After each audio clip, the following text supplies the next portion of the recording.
Hello you guys, welcome to yet another video of Chelsea India Roars. And I'm pissed today. I am so unhappy with the performance yesterday. There is no logical way, no way in which you can justify yesterday's performance. 1 point against a team which has very recently been promoted. If we see that as a victory, I think we need to analyze what success means to us this season. I know some of you guys must be thinking that we had an amazing second half. We've never been able to come back from a deficit of 3 goals. At least that's how the Chelsea social handles are projecting it. Great comeback. Did the impossible. No sir, no. 1 point against a side which has just been promoted and us sitting at the bottom of the table. That point is gonna maybe at best get us a Champions League spot. But if we are seriously thinking of competing for the title this year, that draw is as good as a defeat. One thing that draw is definitely going to assure: a one-way ticket for Frank Lampard to Siberia. That's where Roman Abramovich is going to send him. He's a no-nonsense man. The only reason why he has opened up his bank, spent almost on the upwards of 200 million, is not to get a 4th spot, a Champions League spot. He's here this season to win the title.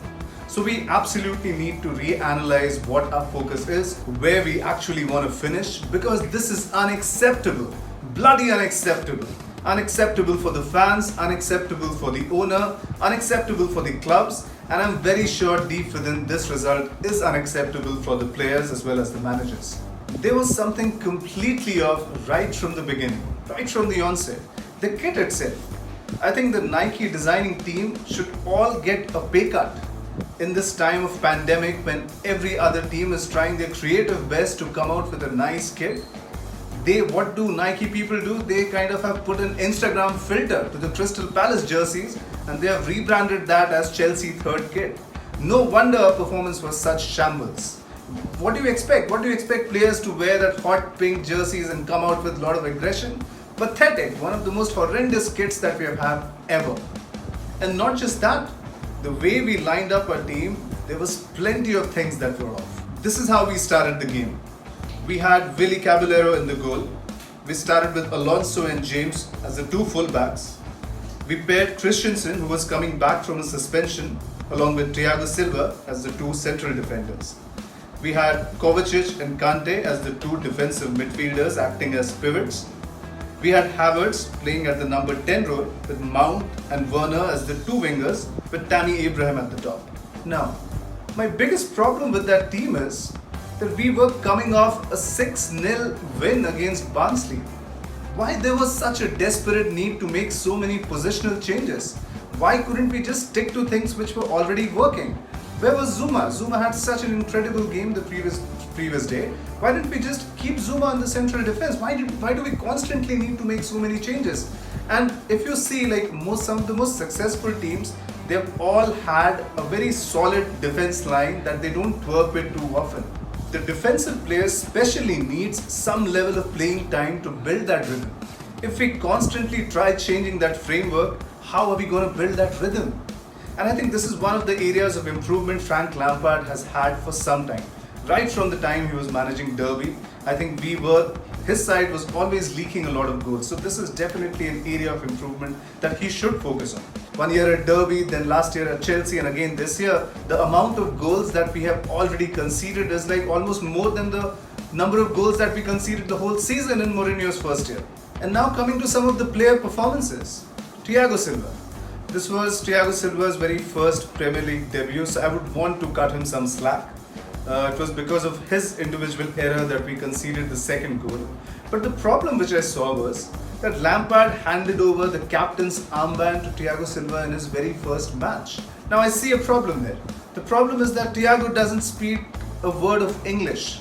Like if it was Zuma or Azpilicueta around him, that would still have been okay because those players can speak some bit of French and it would have been still okay. But with the current setup, I don't know if people were able to understand, like Thiago must be barking instructions in French and people were not able to follow that. So I don't know why Lampard did that. If Azpilicueta and Jorginho was not playing, maybe he could have given the captain's armband to Kante. Kante very recently captained his French side, just a couple of weeks back. So not a great move, not a great idea to hand over the captain's armband in the very first match. And now coming to the two fullbacks, Marcos Alonso.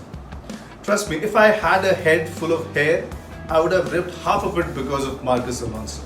Atrocious defending, completely unaware of the positional surroundings. I would be very surprised if I see Marcos Alonso play again in a Chelsea shirt. We should loan him out immediately. If Inter is still interested, we should absolutely loan him out. Terrible performance from Alonso. He lacked pace, he lacked composure. There were instances it felt like he was having a brain fade. If we seriously want to compete for the title, we just cannot have a player par inconsistency like Marcos Alonso. Benjamin Chilwell, fit or not fit, he should play in the left back position, period. Now coming to Reece James, our other fullback. I remember there was a time we used to compare Reece James with Trent Alexander-Arnold because of his pace, his ability to pass. But yesterday's match, the terrible passes that he gave, it will take a lot of time for Reece James to get to Alexander-Arnold's level, very honestly.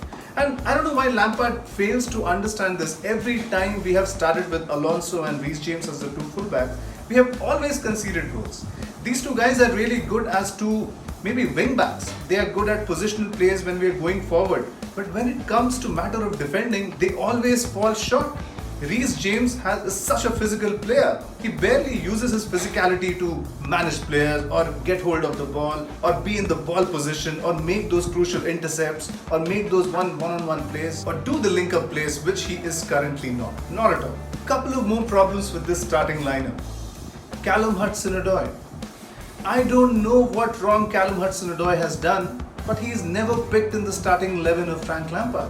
He had a decent midweek game. I thought by virtue of that, he should have been in the starting 11 at time when our two genuine wingers in form of Pulisic and Ziyech are out injured.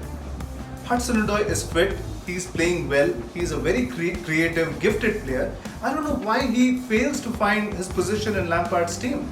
If this seems to be the situation, we might as well loan him out to buy until the time they are interested. Because a player of his caliber, I think, should feature much more. And I think yesterday's match was a big testament. Right from the time he came in, he made an impact. What a skillful player. And that is precisely the kind of player we needed yesterday. A player who could make spaces when especially a team like West Brom, who were defending with 10 men, we need a player who can find those short passes, short 1 and 2, quick 1 and 2 between him, Havertz, Mount, all the forward players. That is something that we lacked, and I think that was a big miss from Lampard's end. He should have started Hudson-Odoi at the very beginning. And now talking about some of the positives. So yesterday's game was definitely a game of two halves.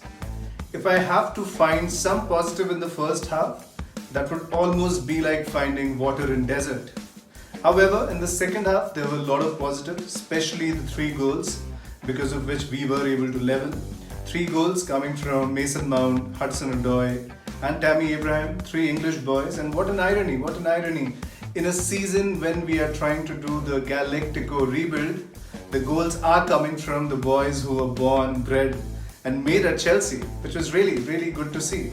And this is also a statement from their side that with all this competition, they are not very easily letting their positions go, and which is a good thing. This is a good headache for Lampard. I know Lampard is trying to build the team around Kai Havertz, who by the way is once in a generation sort of a player. I completely understand that, and with time he is going to be like one of the biggest iconic players that we have ever had. But all these English players that we have groomed over these years, they are going to be instrumental in this Lampard's team. And I saw some really good signs yesterday from them. And I wish Lampard would have made these changes earlier. I wish he would have started the team the way we ended yesterday's match. And if you see at the ball possession, we had close to 80% of ball possession.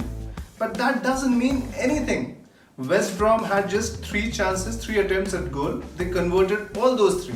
3 individual errors. West Brom were very clinical. They punished us on all those 3 times and they were 3-0 up. And this is one more area which I am so fed up. I am so irritated of Chelsea going back to the same style of playing, which is the desperate need or the urge to play the ball back. If you see yesterday's match also, there was so much of time when the ball was literally going from Christensen to James, James to Kovacic, Kovacic to Kante, Kante to Silva, Silva to Alonso, Alonso again back, coming back to the defenders back again, and we were pretty much doing this for 60% of the game. So even though if we have 80% of ball possession, how does it matter if 60% we are just passing to each other? And some of the defensive errors are actually caused because of this. If we end up playing at our half the majority of the time, there is a good chance that the defensive midfielders or the defenders would commit some sort of errors, and that's exactly what happened yesterday. And this is something which I really want Chelsea Football Club to get away with. This is not at all tiki-taka. Tiki-taka was much more involved. There were a lot of wingers who were involved in this process. There were a lot of playmakers who were involved in order to make a particular set of play and eventually passing on to the strikers to convert that into goal.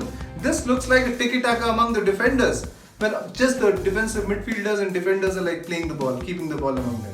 There was very little what we could have fed to the wingers, or Timo Werner literally had I don't remember him having too much of an impact in yesterday's game because there was so little for him to be fed in. Oliver Giroud, from the time that we came in, he was exactly brought for the long balls, but I don't remember us playing any of those long balls. So that is a definite area of improvement that I want to see Chelsea improve on and make those creative passes, because our front line, don't get me wrong, based on the previous performances, maybe this is not the right time to call it, but our forward line is perhaps one of the best in Europe right now. Kai Havertz, Timo Werner, Christian Pulisic, Hakim Ziyech, Tammy Abraham, Mason Mount, Callum Hudson-Odoi. There are barely any other team who has a forward line like ourselves. But if we don't feed the ball to them, if we keep playing the ball just at the half side of us, it doesn't matter. It really doesn't matter what kind of team do we have. So it's very important. It's very important we should get away with that sort of play and start playing more like champions. If we really want to see ourselves as champions, we have to start playing like it. We have to start playing like champions. We have to start playing with a lot of confidence, play the ball forward, play the ball to the wingers, and get the ball rolling. And that is pretty much it from this video, guys. I really didn't want to hide my disappointment behind the 1 point that we secured yesterday. Especially in this particular season, which is so tight, we have games back to back. I just hope those 2 points that we dropped yesterday doesn't come back and bite us. A very hungry Tottenham side is waiting for us for a midweek game. So we really don't have time to think on this or ponder on this. We just have to brush ourselves. Let's start from scratch. Let's work on some of those mistakes and start fresh. Play like champions, play aggressive. Just from a quality standpoint, we can easily beat Tottenham. It's just a matter of confidence and the mindset. We have to start building that in. We have the quality. It's just that we have to start playing like a team. We need some time at the back. We need a little bit of experience to come into play, make everything gel well, and we are going to be an unstoppable force. But there is some work to do here. So that's it guys. That's a wrap on this particular edition. I hope you are liking my video. I would really love if you go ahead and like and subscribe to my channel. I intend to reach 1,000 subscribers by end of this year. What that will do is that will help me leverage the YouTube algorithm and start leveraging its browsing features so that my videos get more visibility. So if you really like my videos, do share them. Do share it amongst your friend, amongst the football enthusiasts that you know, and help this community grow. So till then guys, keep safe. Blue is the color, and I'll see you. Bye-bye.